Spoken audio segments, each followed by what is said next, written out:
दुनिया की हर चीज 4 अवस्थाओं से गुजरती है। मनुष्य भी 4 अवस्थाओं से गुजरते हैं। जैसे मनुष्य का बचपन सतो प्रधान, किशोरावस्था सतो सामान्य, जवानी रजो प्रधान और बुढ़ापा तमो प्रधान हो जाता है। ऐसे ये सृष्टि भी, ये मनुष्य सृष्टि 4 अवस्थाओं से गुजरती है। उन 4 अवस्थाओं को इस सृष्टि रूपी ड्रामा का 4 सीन कहा जा सकता है। सतो प्रधान सतयुग, सतो सामान्य त्रेता युग, रजो प्रधान कलयुग और रजो प्रधान द्वापर युग और तमो प्रधान कलयुग। तमो प्रधानता जब बढ़ती है तो एवरेज एज कम होती जाती है। आत्मा की शक्ति क्षीण होने के कारण उम्र भी घटती है और इंद्रियों से सुख भोगने की शक्ति भी क्षीण होती जाती है।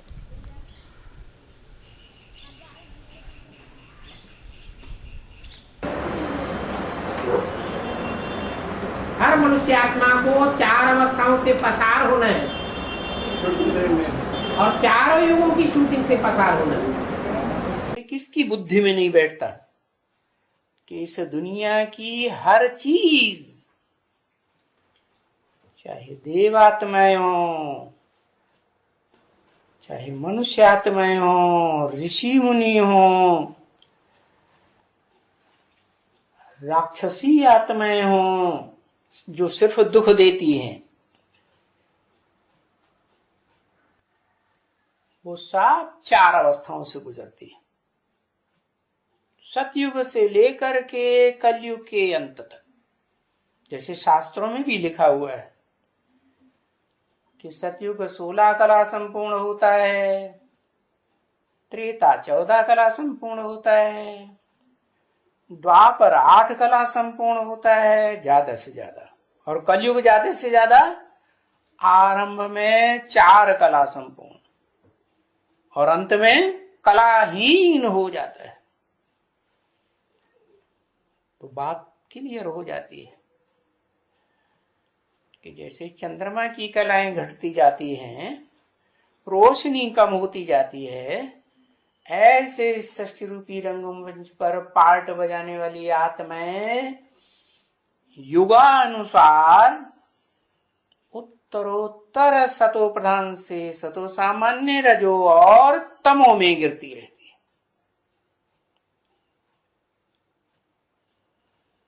तामसी बनते हैं तो बहुत दुखी हो जाते हैं, खुद भी दुखी होते हैं और दूसरों को भी बहुत दुख देते हैं।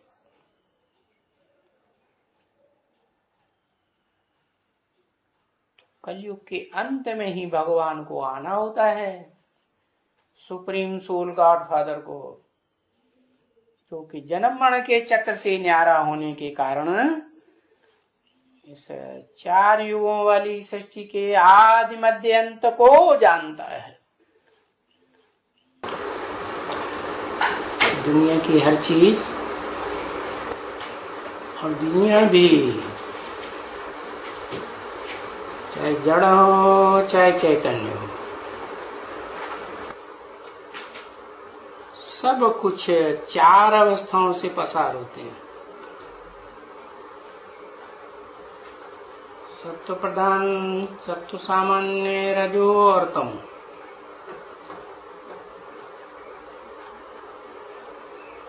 इसी बात को, इस सृष्टि के चक्र को 4 अवस्थाओं ने बांट दिया है। सतयुग, त्रेता, द्वापर, कलयुग। ये बेहद के ड्रामा के 4 सीन हो गए।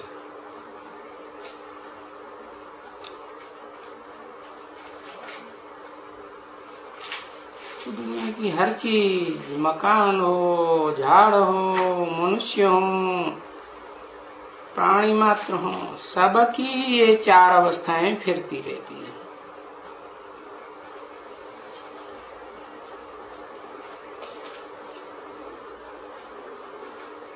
तो पिछाड़ी जब होती है तो बुढ़ापा कहा जाता है, उनको तमो प्रधान, शक्तिहीनता, इंद्रियों में भी ताकत नहीं रहती, मन में भी स्मरण शक्ति रहती है, संकल्प विकल्प चलाने की शक्ति रहती है नहीं। और फिर जब सारे ही शरीर का तंत्र तामसी हो गया तो उनका जो प्रधान है कौन, बुद्धि, वो कैसी बन जाएगी? वो भी तो तामसी ही बन जाएगी ना।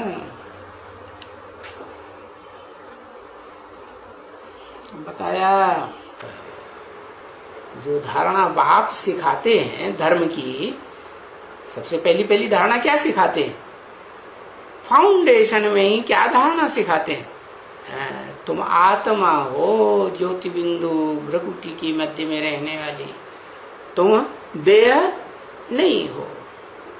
तो बस ये जो अव्वल नंबर ईश्वर की सिखाई हुई धर्म की धारणा है, उस पर भारी आघात होता है, क्योंकि देव आत्माएं तो इसी धारणा के आधार पर सतयुग त्रेता में जिंदा रहती है कि मरती है?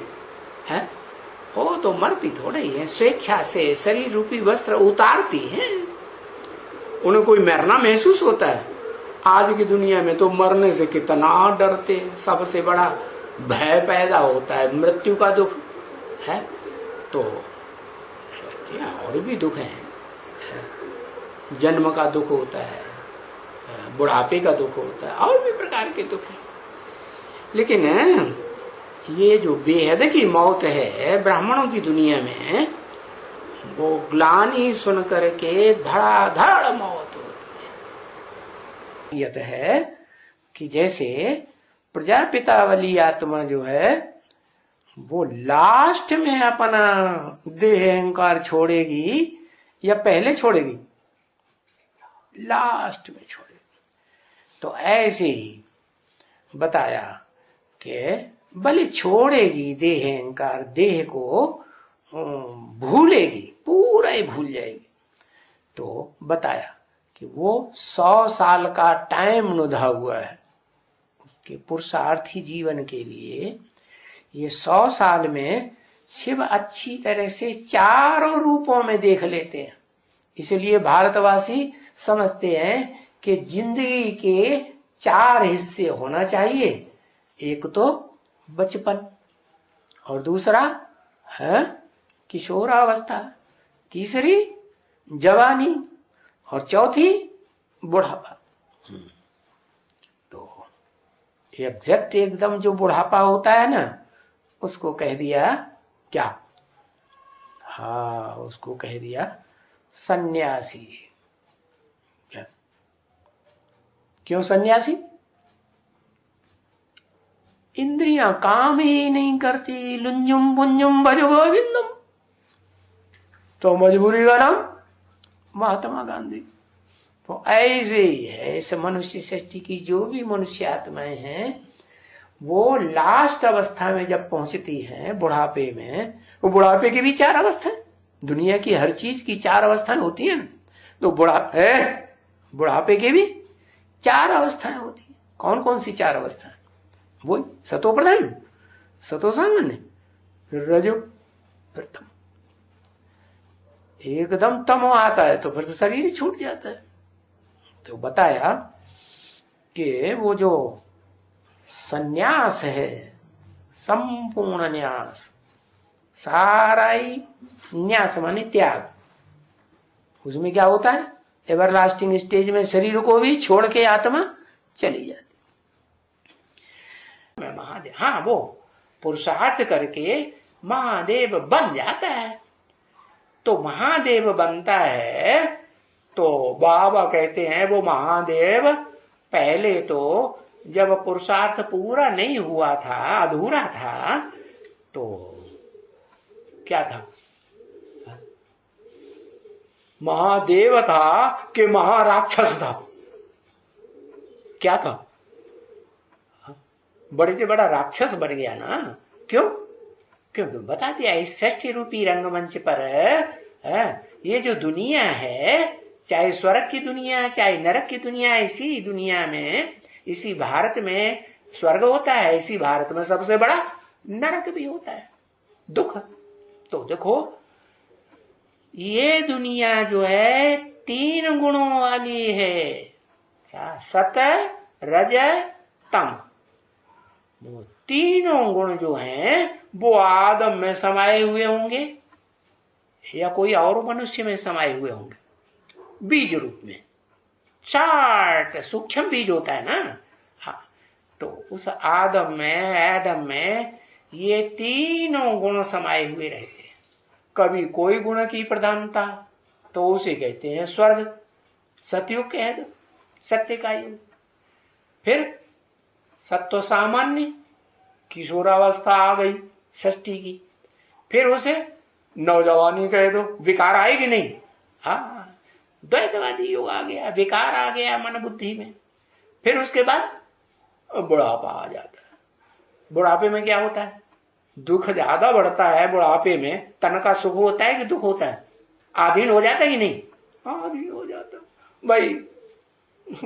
बच्चा होता है या बच्चा है तो हम ही परवरिश करें। बच्ची है, चलो बच्चा नहीं है तो बच्ची हमारी जिंदगी संभालेगी। बूढ़ा आदमी बेड पे धराशायी हो जाएगा, कुछ कर तो कोई तो आखिर रोटी दाल देगा कि नहीं? तो बताया। अच्छा, कोई नहीं होगा तो क्या? अरे घर तो बना के रख गया होगा कि नहीं? हाँ, तो घर में किसी को रख देगा कि नहीं? हाँ, घर में भाई तो मुफ्त में रहो, हमारी सेवा करते रहो, करेगा कि नहीं? है? पता चला? पता तो चल गया आपको। तो देखो जो किराएदार होंगे उनको तो पता चल जाएगा, जो बूढ़ी बूढ़ी माताएं होंगी पता चलेगा ना। हाँ, तो देखो बुढ़ापे में क्या जरूरत पड़ती है कि भाई कोई हमारे तन की परवरिश करे। तो दुनिया का सबसे बड़े से बड़ा बूढ़ी आत्मा कौन बनती है? 3 गुणों से पसार होती हुई। क्योंकि सृष्टि की आदि में सत्व गुण और अंत में तमो गुण बढ़ता है, बीच में रजोगुण। द्वापर युग में रजोगुण होता है ना। तो जब से रजोगुण होता है तब से दुनिया में द्वैतवाद चलता है। क्या? जो इस सृष्टि का पार्ट बजाने वाला ऑलराउंड परम पुरुष है आदम, उसमें विकार प्रवेश करते हैं कि नहीं? कि निर्विकारी देवता रहता है? द्वापर युग से नहीं प्रवेश करते। हाँ, द्वापर युग से विकार प्रवेश कर जाते हैं। कौन कौन से विकार? विपरीत कार्य, फालतू, जो नहीं होना चाहिए। काम, क्रोध, लोभ, मोह, अहंकार। एकदम ये धीरे धीरे। हाँ, एकदम काम विकार आया तो उसमें क्रोध भी आएगा। क्रोध आएगा तो क्रोध, काम, क्रोध के पीछे पीछे सब आ जाए। वो मुखिया है। जीवन मुक्ति का वर्षा। क्या? जीवन में भी रहे और दुख दर्दों से, जन्म, जरा, बुढ़ापा और मृत्यु, तीनों के भय से मुक्त हो जाए, उसको कहेंगे जीवन मुक्त।